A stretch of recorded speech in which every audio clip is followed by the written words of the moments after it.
Dear student, today we read chapter 7, a visit to Cambridge of class at the A visit to Cambridge का means होता है Cambridge का भ्रमण. Let's start chapter. This is the story of a meeting between two extraordinary people. ये दो ऐसे लोगों के बीच की मीटिंग है जो बहुत ही एक्स्ट्राऑर्डिनरी होते हैं. बोथ ऑफ देम डिसेबल्ड और differently abled as we now say. वो दोनों एक दूसरे से डिसेबल्ड थे, अक्षम थे, यानी कि उन किसी के विकलांग थे, और दोनों अलग अलग तरीके से विकलांग थे, यानी कि किसी के हाथ का कुछ होगा, किसी के पैर का होगा, या फिर किसी हो. जो हम स्टोरी पढ़ेंगे तो हमको पता चलेगा. Stephen Hawking is one of the greatest scientist of our time. उस टाइम के स्टीफन हॉकिंग बहुत ही हमारे टाइम के सबसे ग्रेटेस्ट, सबसे महान, सबसे अच्छे साइंटिस्ट थे. He suffers from a form of paralysis that confines him a wheelchair and allows him to speak only by punching buttons on a computer which speaks for him a machine-like voice. और वो एक बार किसी बीमारी से पीड़ित हो गए और उनको पैरालिसिस हो गया, और फिर उनके बाद उनको व्हीलचेयर पे बैठना पड़ा, और ओनली फॉर उनको स्पीक बोलने की ही परमिशन दी गई थी. Which speaks from a machine की वॉइस होती है, उस प्रकार से वो बोलते थे. Friedrich Kanga is a writer and journalist who lives and works in Mumbai. Friedrich Kanga थे, वो एक राइटर थे, जर्नलिस्ट थे, और मुंबई में रहते थे, काम करते थे. Kanga was born with brittle bones that tended to break easily when he was a child. Like Hawking, Kanga moves around in a wheel chair. Kanga का जन्म ब्रिटल बोन्स में हुआ था, यानी कि उनकी जो बोन्स थी वो बहुत ही नाजुक थी और इजीली वो टूट सकती थी. और जब वह बच्चे थे, जैसे हॉकिंग थे, उनको व्हील चेयर पे बैठना पड़ा, वैसे ही उनके साथ भी वैसा ही हुआ. The two great man exchange thought on what it means to live life in a wheel chair and on how the so called normal people react to the disabled. और दो महान व्यक्तियाँ किस प्रकार अपने थॉट्स एक दूसरे से बताते हैं कि उनको व्हील चेयर पर कैसे अपनी लाइफ बितानी पड़ी, कैसे जीना पड़ा, और जो नॉर्मल लोग थे उनके प्रति क्या रिएक्शन होते हैं, उसके बारे में बताया गया है.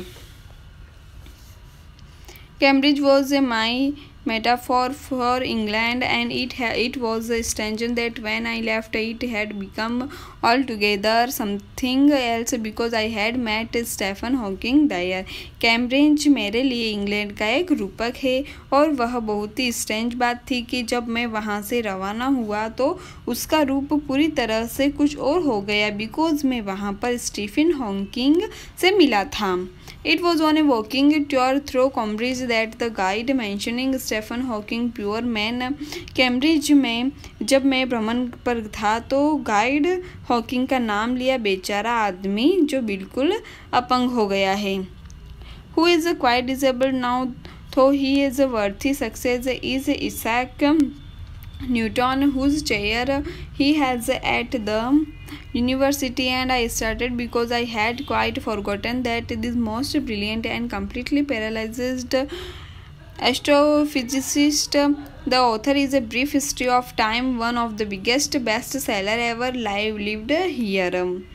यद्यपि वह आइजक न्यूटन का योग्य उत्तराधिकारी था, सक्सेसर था, और जिसका आचार्य पद विश्वविद्यालय में उसके पास है, और मैं चल दिया बिकॉज मैं बिल्कुल भूल गया था कि वह सर्वाधिक प्रतिभाशाली तथा और पूर्ण रूपेण वो कम्प्लीटली लकवाग्रस्त खगोल शास्त्री जिससे समय का संक्षिप्त इतिहास नामक पुस्तक लिखी, जो सबसे अधिक बिक्री वाली पुस्तकों में से एक है, यहाँ रहता है.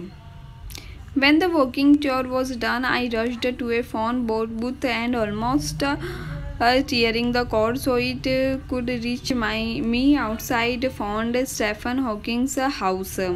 जब मैं प्रोवोकिंग हो चुका था तो मैं दौड़कर एक फ़ोन बूथ पर गया और फ़ोन डोरी को लगभग खींचकर जिससे कि वह बाहर मुझ तक पहुंच सके मैंने स्टीफन हॉकिंग के घर पर फ़ोन किया। There was his assistant on the line and I told him I had come in a wheelchair from India. Perhaps he thought I had propelled myself all the way to write about my travels in Britain. I had to see Professor Hawking. Even 10 minutes would do. Half an hour, he said, from 3:30 to 4. Phone पर उसका सहायक था और मैंने उससे बताया कि मैं इंडिया से पहिएदार कुर्सी पर आया हूँ। उसने शायद यह सोचा कि पूरे रास्ते स्वयं कुर्सी धकेल कर लाया हूँ और ब्रिटेन में अपनी यात्राओं का विवरण लिखना चाहता हूँ। मुझे प्रोफेसर हॉकिंग से मिलना था, यहाँ तक कि 10 मिनट भी पर्याप्त होंगे। उसने कहा आधा घंटा, 3:30 से 4 आवर्स तक। And suddenly I felt weak all over. Growing up disabled, you get fed up with people asking you to be brave as if you have a courage account on which you are too lazy to draw a check. और अचानक suddenly मेरे पूरे body में कमजोरी महसूस हुई। अपंग के रूप में बड़े होते आप उन लोगों से परेशान हो जाते हो जो कहते हैं बहादुर बनो, मानो आपके पास सहायक का बैंक खाता है और आप चेक काटकर साहस निकालने में सुस्त हो। The only things that makes you stronger is seeing somebody like you achieving something huge. Then you know how much is possible and you reach out further than you ever thought you could. I haven't been brave, said his disembodied computer voice, and the next afternoon I have had to no choice. एक ही बात जो आपको मजबूती देती है वह है आपने जैसे किसी और विकलांग को देखना जिसे कुछ बड़ी उपलब्धि प्राप्त की हो। तब आपको पता चलता है कि कितना कुछ संभव है और आप जितना सोचते हैं उससे अधिक आगे पहुंच सकते हो। मैं बहादुर नहीं रहा हूं। अगले तीसरे पहर उसकी अदृश्य कंप्यूटर आवाज़ ने कहा, मेरे पास कोई विकल्प नहीं था। Surely I wanted to say living creatively with the reality to his disintegrating body was a choice, but I kept quiet because I felt guilty every time I spoke to him, forcing him to respond. Surely ही मैं कहना चाहता हूँ कि क्या आप अपने टूटते शरीर की वास्तविकता के साथ रचनात्मक तरीके से रहना एक विकल्प है, किंतु मैं चुप रहा बिकॉज जब भी मैं उससे बोलता उसने अपने आप को हर बार दोषी अनुभव करता है। मैं उन्हें बोलने को विवश करता था। There he was tapping at the little switch in his hand, trying to find the words on his computer with the only bit of movement left to his long pale fingers. Every so often his eyes would shut in frustrated exhaustions.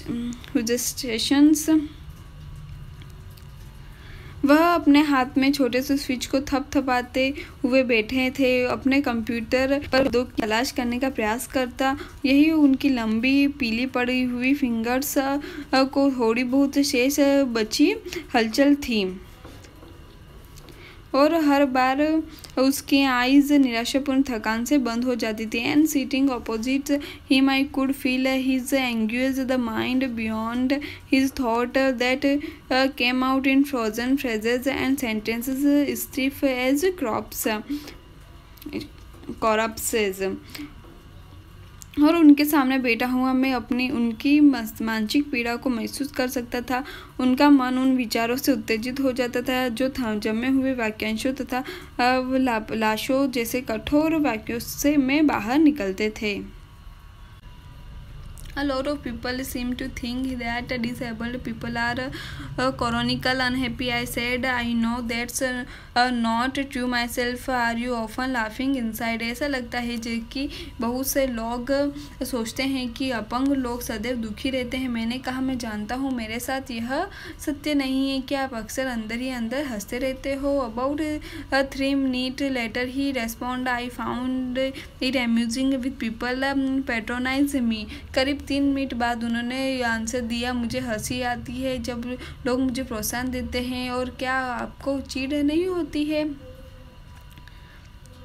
And do you find it annoying when something like me comes and disturb you in your work?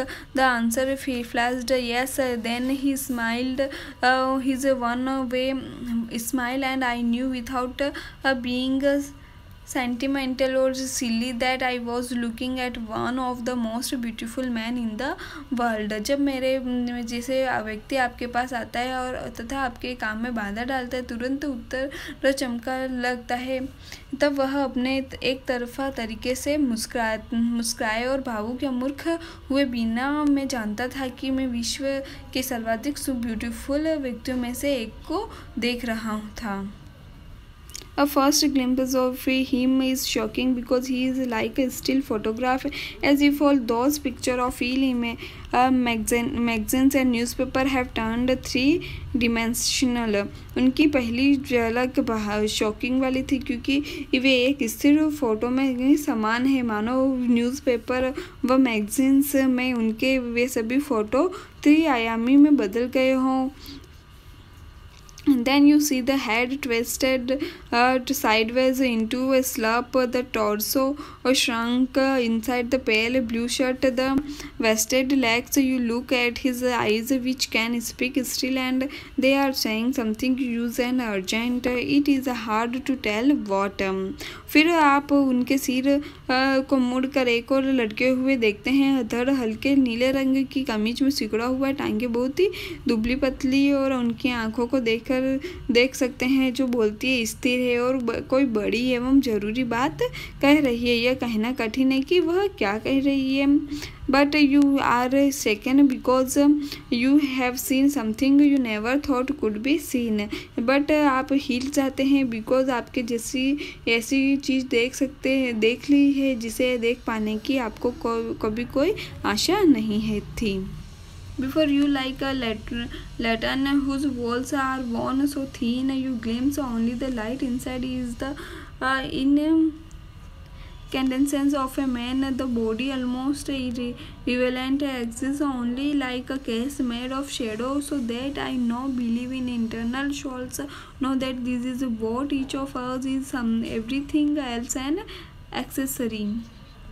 आपके सामने एक लालटेन की रोशनी का प्रकाश है, ठीक उसी प्रकार जिस प्रकार की लालटेन की दीवारें इतनी पतली हो गई कि आप उनके अंदर झांक कर देख सकते हो, और शरीर इतना असंबद्ध है जैसे कि छाँव की पेटी के समान हो। मैं अनंत विश्वास में जान जाऊँ कि हम में से प्रत्येक ये स्थिति और बाकी सारी चीज़ें एक्सेसरी लगती है। What do you think is the best thing about being disabled? I had asked him earlier. मैंने उससे पहले पूछा कि जो डिसेबल्ड होते हैं उसमें से सबसे बेस्ट थिंग आपको क्या लगती है? I don't think there is anything good about being disabled. फिर मैंने उससे कहा कि विकलांग होने में कुछ भी अच्छा ही नहीं है। I think I said you do discover how much kindness there is in the world. मैं सोचता हूँ, मैं बोला कि आपको इतना तो पता है कि संसार में कितनी दयालुता है, काइंडनेस है। Yes, he said it was a disadvantage of his voice synthesis that it could convey no inflections, no sadness or tone. हाँ, वह बोला उनकी आवाज़ को सुधारने वाला भाग में कमी थी कि उसमें कोई उतार चढ़ाव स्वर बदलाव नहीं हो सकता था। And I could not tell how enthusiastically he agreed with me. और मैं नहीं बता सकता कि वे कितने उत्साह से मुझसे सहमत थे। Every time I shifted in my chair on or turned my wrist or to watch the time I wanted to make every one of our 30-minute count. I felt a huge relief and exhilaration in the possibilities of my body. How little it mattered then I would never walk or even stand. हर बार मैं कुर्सी में आसन बदलता या समय देखने के लिए अपनी कलाई घुमाता। मैं अपने हाफ आवर का हर एक मिनट उपयोगी बनाना चाहता था। मुझे अपने बॉडी की संभावनाओं को देखकर बड़ी राहत और खुशी होती थी। उस समय यह बात कितनी तुच्छ हो गई थी कि मैं न तो कभी चल सकता था न ही खड़ा हो सकता था।